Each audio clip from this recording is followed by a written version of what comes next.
What's up, fam? Today I'm breaking down 6 of my favorite wall sit drills to do. Pick one of them, try it out at the end of your workout.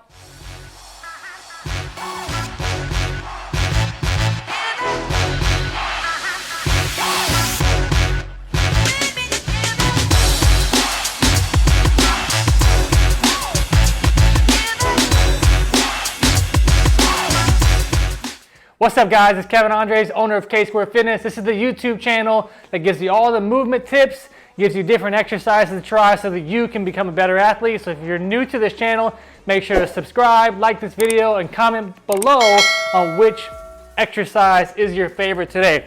So typically at the end of my workouts, I'll do a little 30 seconds on, 30 seconds off, when I'll choose a couple different skills or things that I want to get better at. And this week I've been focusing on isometric holds with the wall sit. So I'm going to show you 6 variations that I do, starting from easiest to hardest.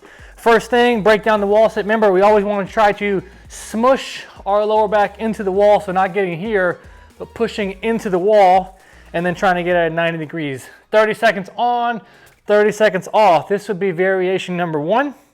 Number 2, we can grab a kettlebell, go into a front rack position, keep the elbows nice and close. That'd be variation number 2.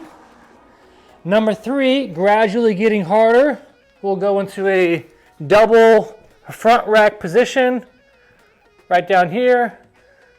After you start to master each of these, you can level up and try different variations of this. So having them on both sides. Variation number 4. Number 5, load up your legs, put a bunch of plates on here. All these different drills you can do 30 seconds on, 30 seconds off. And then number 6 is the hardest one, arms out in the front. That'll get your shoulders, that'll get your legs, that'll get your core. Choose one of those. Maybe you do a 6-week challenge. Maybe you start on week 1, you do version 1, week 2, you do version 2. Try adding in 3 days a week to your training program at the end of your workouts. And if you like this video, be sure to like it, subscribe.